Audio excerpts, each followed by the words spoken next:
little bit further to the north than most of the things that you're used to on World's Edge. Ah, here we go. Contest early, and we get a chance to see it. Team Nothing really starting things off a little bit chunked out, but with a very nice game on the snow. Easy there from Strawberry to find a start to this one, but Yuli and Lightyears might be staying twice on the back end. Now down to a 2-1 situation as Seer to run forward, and VSK are officially eliminated. Building to hold as there isn't a whole lot of open ground between you and everyone else. I'll be honest, I actually haven't seen much of a setup regarding propositions that are built around zone play here as we make our way back towards the other side of it. JSA look to take this building. It's Piku's already down. A quick peek from Sabs, and she made short work of another here. More damage from the interior with shots from the tower as well. Another full wipe there onto Sammy. Flower Power, you can see the traps already coming out. You got to question all these slower rotating teams. What does their fate share? Pretty Bond Girl with the drop onto Peep, the charge rifle. Just nasty. Standing for JSA, they're the team that's looking to wrap back around and play the northern high ground. That's going to be so effective in a zone like this. Immediately, you can see their kill feed Sam with the drop there onto the wings, and with many other rotations coming through. 301 and the PK have both been on fleek, and now a little bit of confidence has been instilled. He runs forward once again, takes someone out, and ends up putting us into the top 5, and Nitro also fall. Not going to be able to get that Valkyrie back in. EOS are fighting in a disadvantage up against JSA on the height. The team that dominated last week is going to fall to the reigning champions in the 2v3. Never did anyone any favors. JSA take game 1. To be had from behind. A singularity thrown out here. Will go to pull the pole. Got a nice ordnance down, but doesn't find the damage necessary. JSA on the response. He's already missing shields. Nice peek from Ava. Does go down, though, in the front lines after doing a decent amount of damage, but not nearly enough to make me comfortable. It's going to be JSA's turn to be heroes. Snap still running that 301. Good, no good, PK good, this good. time. The hero play. That is the hero fry, but Sabs is low. Looking desperately to pop a shield back and not going to get a chance to. Princess denies it, and JD picks up the splash, whipping out that PK at close range. Down, but ultimately marking the end of JSA. Certainly Whale Arc are going to be taking a really unique approach to this, which will circumvent a problem for them, at least in the early part of this rotation, if they manage to make it. Sammy's gone relatively low, but is really nailing folks with that G7 Scout. Piku's taken up to the sky, and Armity goes and does the same, ending up finding 2 knocks for their part, and a nice wraparound from Sammy will take out the third. Control freaks are down, and Arc made that look simple. Front, a huge chunk of damage. An exhibit is thrown down, but they will have to land on the squad below first. Roses can make her way out of the zone. There's really nothing to be done there. The race portal was a good idea in theory, but the early rotation from EOS and Flower Power ended up being too much. Now it's an arenas match in Dome. That's a pretty good map to port over, but Odd, unfortunately, might not be feeling exactly the same way, having this done pretty early. Flower Power gonna have a nice angle. They will not take a Horizon ult as there's great focus from EOS, and the grab lift does end up taking down Stan. Exodia goes up to the sky on with that grab lift, beams from it, but has lost their 2 teammates. They plummet to the ground, leaving just them take out Giggle on him, and subsequently this 2v3. Exodia's got no movement vertically. Instead, Flower Power will end up taking the second game.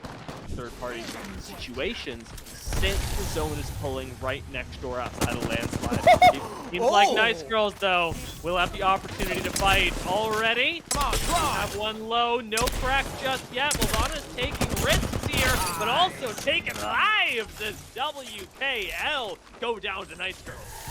Beautiful setup there, but now can they survive the onslaught from behind? Control to be here with shots. They come into third party, and look at the beam of the 301. Nice Girls, they show up and they show out, but they disappear just as quickly. I mean, a terrible spot into arguably one of the best in the lobby. They still will be going up against Veneer in what is likely to be the final circle. If neither team makes it. take, but things are looking flower powering at the moment with the way this is sorted out. Double grenades are going to find Veneer, Oh but my not gosh, before Jen. Rachel gets a sick knock. I don't know what on earth is going on today, but when beams are landing, they are really going hard. These ones, unfortunately, not really working out. As Inset fan numero uno does not get the knock, but Veneer are able to retake. Height, unfortunately, being beamed from above. Inceptulus cannot go down here. Doesn't have that tack Oh my just gosh. yet. And check out who's on the high ground. We've only got 4 teams left. The Flower Power know where the threats are, and they are focusing down Veneer.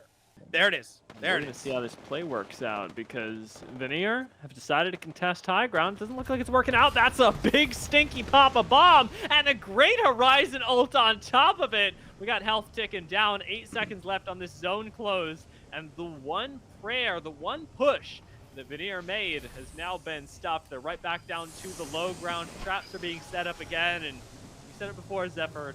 Flower Power maybe could have dropped one, but they're not going to drop everyone like this. Veneer know it, but they've got to try anyway. We respect the push up on the high ground, but they come into the lawnmower that has been Flower Power this game. Moving up, they clear out this rock. Bangalore smoke still in front of them. Shows the EOS for hanging out up here, and Miss Exodia going down to Pretty Bond Girl. Looks like for Mimi and the Mommies, they will contest the building ahead. PBG as well have moved actually away from this building, but find great angles on Pika and Araminta. Gone now, and there is actually an angle where they can take this. Piku has gone low though, with no ammunition really left in the car. We gotta take a moment to bat, a moment that will kill them. JSA have claimed the rest of those. Nice Girls have gone out to the very same shots from both they and the Mommies, and now it's JSA's turn to take a game. They took game 1. Can they take down the Mommies and make it a second? Fourth game of the day, only one way to find out.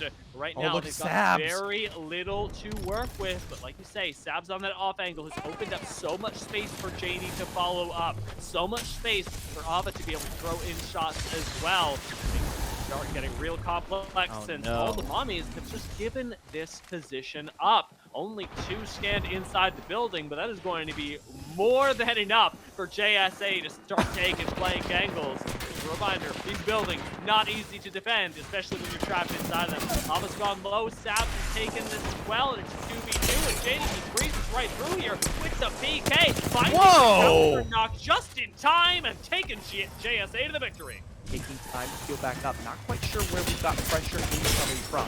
Comes right here, right there. taking them down, or actually being taken down themselves. A nice pop in from Wonder Nikki.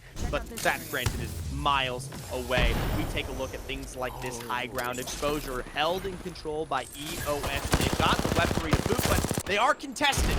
Squad's moving up, and what looks to be, a rolling thunder to push them back.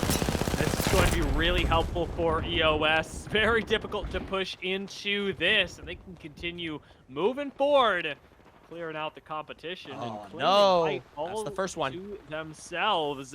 I'd be hesitant to even drop here, but Odd evidently does not subscribe to the same train of thought. Exodia claims yet another kill, and EOS are not only claiming height, they're saying don't you dare contest us again. Final couple kills.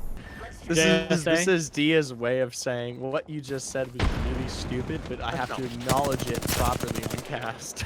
That's absolutely not what I'm saying. Don't worry about it. JSA, I have to acknowledge them, as they've actually been performing really darn well this game, despite having lost one earlier. They managed to get that pickup off a clean squad wipe, and now are pushing forward pretty darn aggressively. This is the amount of damage the Caps has already taken. They don't seem to give a darn. Knowing they've got you out-angled, Janie's actually opening themselves up to shots from above. Should be plenty safe. Sab's not the same as she's gone down, and Ava's getting run up on as well. JSO overextended. Yes, they have. The Nice Girls take him out in conjunction with every other squad in the lobby firing down upon this. And now, Nice Girls down as they get pincered on. Volvana is down. Pretty Bond Girl joining her as well. And Prestep, the last left alive, gets a good amount of damage to the flatline and the PK before finally falling. Lane rotation. One that almost, yeah, I was about to say that's going to pay the price. They burn themselves out in the zone and in turn are quickly eliminated.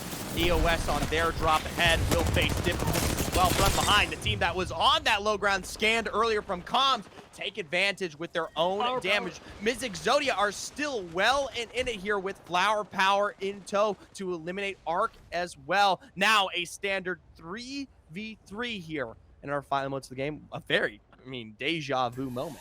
And for a game that was almost entirely EOS as well, all of them all the time, they had height, they had so much autonomy. The fact that Flower Power have yoinkied this and put themselves in second place, if not first, is really impressive. There goes the Singularity hitting absolutely no one in favor. And down, that's the trigger pull. Forward go the gas canisters, out comes the grab lift, and Flower Power with their WPs take down are going to end up taking the 5th game of the day. Last couple shots landing, a kick to the face does it, and Flower Power flex their muscles for the 3rd time. What they don't know is, Mac irony, that there's so many squads that could potentially come in. Yeah, really throw a wrench in their plans as well. WKL starting to pick a fight up on height by Thunderwatch. Starfish is really breaking out. WKL can't actually find anyone just yet. Good angle by Libra. Get flash and inside of zones. PBG going down is really tough. Horizon ult doesn't end up following up with any damage, and WKL gets pushing forward onto the likely a res that might have gone off. Woomy's out. Res hasn't happened yet, but a 2v2. WKL really pushing the definition of what it's going to mean to be okay in this fight. Now losing a second as Libra Eyes pops up to the roof to heal. And you can see there from the opposite angle, Libra Eyes taking some form of damage from that charged rifle. Granted, continuing to stick out on the help for Nice Grove. Not much better for them. PBG and Lilvana already facing a complete wipe there from the damage of the zone. The step potentially on her way up, but the res is through and the bub is up. Yes, Woomy will fall once more, but this 1v1 likely not to be in her favor. A decent day. I think they could be powerful squads by the end of the season. That's a long ways away yet. Something we'll have to wait to see until next week even. LNW is starting to make their way out of Jurassic Park and into Antenna, having already found a knock. This could be a powerful game for them. Horizon ult not going to be utilized just yet, as they think everyone might be gone. They're not wrong. We're closing in relatively quickly, and Dopey has gotten them disengaged. Dropped right back down, losing one. Gigglebottom still up, but Dopey with a massive flank right now can still clutch things up, and they will! Big shout out to Dopey, as they are the biggest difference in keeping Power in the game. Here comes things are getting difficult, and Dopey's going to be taken out on the way from the building. It's tough to go from being pinched to being pinched, but if anybody can do it, JSA has got to be able to work that miracle. Any covering an angle gives Ava the opportunity to hit a quick bat and a scan as well, actually turning things in their favor. A really nice move from the duo before Sabs is able to join them. Putting themselves up to red. We've got a full 3-man pushing this. Great Thermite to cut the team in half. JSA really playing this one to the 9 as they push forward now with the PK. Ava destroying squad mate after squad mate. Wow. As they go down. Kills. I mean, you look at the rest of this lobby, and you pretty much have to wipe them in full, and it looks like it might not be happening for Veneer. They immediately find a great success on this drop, and looks like the dreams are dead and over. UKL on the opposite end managed to take their roof for just a little while. For right now, are still searching for kills on Team Nothing, who have managed to make it here from their contest at Downed Beast. Fight breaks out on the other side, though, and things are looking good for Veneer. They find that first knock onto the duo. Incep taking a moment to breathe. Nice Wraith Q gets them out of dodge. TLM are down, and it's a real quick, clean wipe as everybody backs off the defense line they already set up for themselves, dodging the chance of a third party, and now setting up to look down on the squads on the opposite end. Team Nothing really having to balance this one out. It's still a 2-man. Not going to be making them feel too confident. WKL, the other members inside this building, playing right on the bottom floor right now. Who will be the focus of Veneer? Who will fall first? Right now, another mobile respawn's going down. They've got way too many of these stuff. Covers cover in the end game, and I'm lucky to say that they found him where they count for Veneer. They have the pull, though. That is the most important thing here. For Team Nothing, you can see them already extending themselves out to where we will likely see WKL exit this building. Something that we both know, when you have two squads on top of each other, the first squads to fire likely the ones right next. You can see WKL on their exit out. A big dome going to give their position away, and I bet you Team Nothing, their eyes are trained, especially with seconds to go on their own position. This is not safe enough, though. That bubble has really doomed WKL. They get beamed in the crossfire. They are out, and now it's time for the birthday W. Veneer have already found the first member. It's time for the second and the final. This is the last game of the day, and Veneer get themselves that celebratory win.